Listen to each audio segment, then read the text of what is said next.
खगड़िया की ये धरती पर बनता मेरे लिए कभी भी कोई राजनीतिक मंच हो भी नहीं सकता।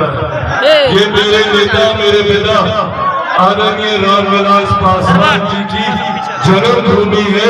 ये मेरी धरती है, ये मेरा परिवार है। मैं सिर्फ अपने परिवार के लोगों का आशीर्वाद लेने आया, सिर्फ आप सबका आशीर्वाद लेने आया हूँ, क्योंकि मैं एक ईमानदार प्रयास कर रहा हूँ, एक ईमानदार कोशिश कर रहा हूँ कि कैसे मेरा राज्य, मेरा बिहार एक विकसित राज्य बने। जब हम लोग दूसरे राज्यों में जाते हैं, हम लोग देखते हैं कि भैया कैसे दिल्ली, मुंबई चमचमाते शहर है।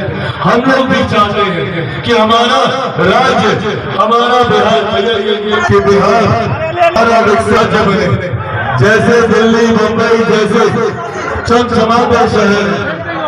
आज जब हम लोग देखते हैं कि बिहार से लोगों को पलायन कर दूसरे राज्य जाना पड़ता है शिक्षा के लिए, रोजगार के लिए, आज हम लोग एक ऐसी व्यवस्था का निर्माण करना चाहते हैं,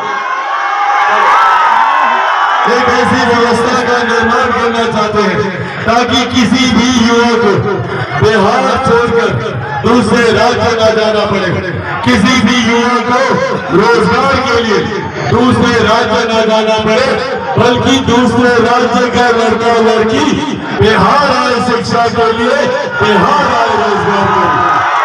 इस सोच के साथ बिहार फर्स्ट, बिहारी फर्स्ट आगे बढ़ने का काम कर रहा है। साथियों, आज हमारी इस जबरदस्त की सरकार में आप सबने अनुभव किया होगा कि पिछले साल, सवा साल में जब से तीसरी बार केंद्र में मेरे प्रधानमंत्री नरेंद्र मोदी जी के नेतृत्व में एनडीए की सरकार बनी है, तब से लेकर अभी तक केंद्र सरकार और राज्य सरकार, मुख्यमंत्री जी और प्रधानमंत्री जी एक साथ मिलकर बिहार को विकास की राह पर धीमी गति से आगे लेकर जाने का काम कर रहे हैं। पिछले साल, सवा साल में कई ऐसी परियोजनाएं हैं जिसको बिहार में धरातल पर उतारा गया। एक समय था जब देश में मात्र 2 एम्स होते थे, अब हमारे बिहार में 2 एम्स आ गए हैं। ये नई विकास की गाथा यहाँ से बिहार लिखने जा रहा है और अगले 5 साल याद रखिएगा, सबसे ज्यादा महत्वपूर्ण होंगे। अगले 5 साल बिहार के लिए एक स्वर्णिम काल के तौर पर होंगे। जिस तरीके से केंद्र से प्रधानमंत्री जी की प्राथमिकता में बिहार है, तो वही मुख्यमंत्री नीतीश कुमार जी के अनुभव को अपने साथ जोड़ते हुए अगले 5 साल में आप देखिएगा बिहार एक नई अयार की हो जाएगा, एक नए पराग की हो जाएगा। पर ऐसे में हम लोगों की जिम्मेदारी बढ़ जाती है और ये मेरा गृह जिला है, इसीलिए आप लोगों से परिवार की बात कर जो जानकारी मेरे पास है वो साझा करना चाहता हूँ। जितनी हम लोग के सर्वे आ रहे हैं, पार्टी की रिपोर्ट आ रही है, एक बात तय है कि 14 नवंबर को परिणामों के बाद बिहार में एक बार फिर से एनडीए की सरकार बनने जा रही है, इसमें कहीं कोई संदेह नहीं। और जब ये एनडीए की सरकार बने तब हमारे लिए बिहार फर्स्ट, बिहारी फर्स्ट को परबत्ता में धरातल पर उतार सके, उसके लिए हमको भी तो एक मजबूत हाथ चाहिए ना, चाहिए कि नहीं? हमको भी एक ऐसा व्यक्ति चाहिए, एक ऐसा विधायक चाहिए जो कल को विधानसभा में जाकर हमारी समस्या का समाधान करे, मुख्यमंत्री जी के बगल में बैठकर आपकी समस्या का समाधान करे, प्रधानमंत्री से संवाद करके बड़ी से बड़ी केंद्र सरकार की परियोजनाओं को ला सके, हमारे साथ बैठकर खाद्य प्रसंस्करण के उद्योग परबत्ता में खुलवा सके। और ये काम एक ही व्यक्ति कर सकता है। कौन कर सकता है? कौन कर सकता है? हमारे छोटे भाई बाबूलाल शौर्य, एकमात्र व्यक्ति जो इस कार्य को कर सकता है।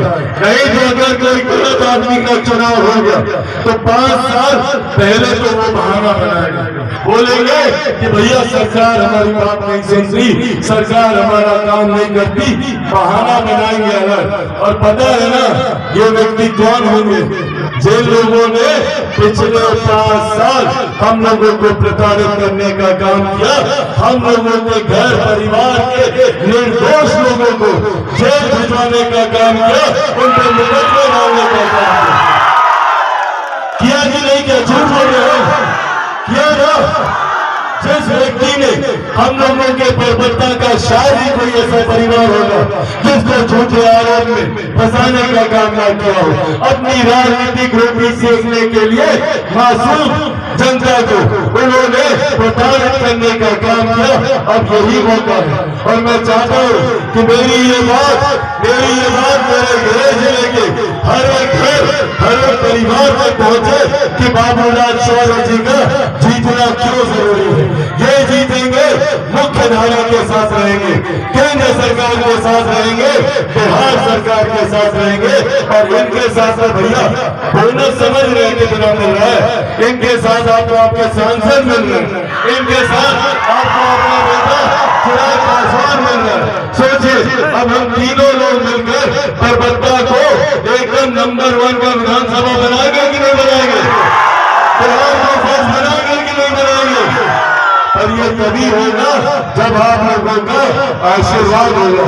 और हम लोगों को तो छोड़िए, यहाँ पर हम लोग के साथ कौन आए भैया?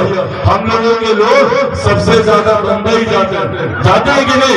शिक्षा के लिए जाते हैं, रोजगार के लिए जाते हैं। और जिन्होंने मुंबई को वो व्यवस्था तैयार करके दी कि आज बिहार का हर युवा मुंबई जा रहा है शिक्षा रोजगार के लिए, अगर जा पाता है तो वो मुंबई को मुंबई बनाने वाले महाराष्ट्र के मुख्यमंत्री आदरणीय देवेंद्र फडणवीस साहब, इनकी वजह से आज महाराष्ट्र चमचमाता शहर बना है।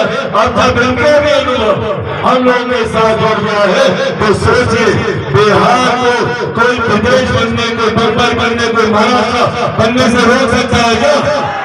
पर ये सब तभी होगा जब बर्बरता से विधायक एनडीए का विधायक होगा, लोक जनशक्ति पार्टी रामविलास का विधायक होगा। साथियों आप इनको जिताइएगा तो मेरे प्रधानमंत्री नरेंद्र मोदी जी को मजबूत कीजिएगा, आप उनको जिताइएगा तो मुख्यमंत्री नीतीश कुमार जी को मजबूत कीजिएगा, आप उनको जिताइएगा तो जीतन राम मांझी जी को मजबूत कीजिएगा, उपेंद्र कुशवाहा जी को मजबूत कीजिएगा। और आप ही का बेटा है, हमको भी आप लोग मजबूती देने का काम कीजिएगा, इनको जिताएगा। तो आप बताइए 6 तारीख को जरूर जाइएगा ना? और हमारे जितने युवा साथी हैं गांव में कोई छूटना नहीं चाहिए, सबको लेकर जाना, चाचा चाची दादा दादी नाना नानी यार दोस्त पड़ोस रिश्तेदार सबको लेकर जाना है। और कहाँ पे बटन दबाना है सबको पता है? 1 नंबर बुलाइए सरकार, 1 नंबर 1 नंबर 1 नंबर 1 नंबर। और छाप क्या रहेगा?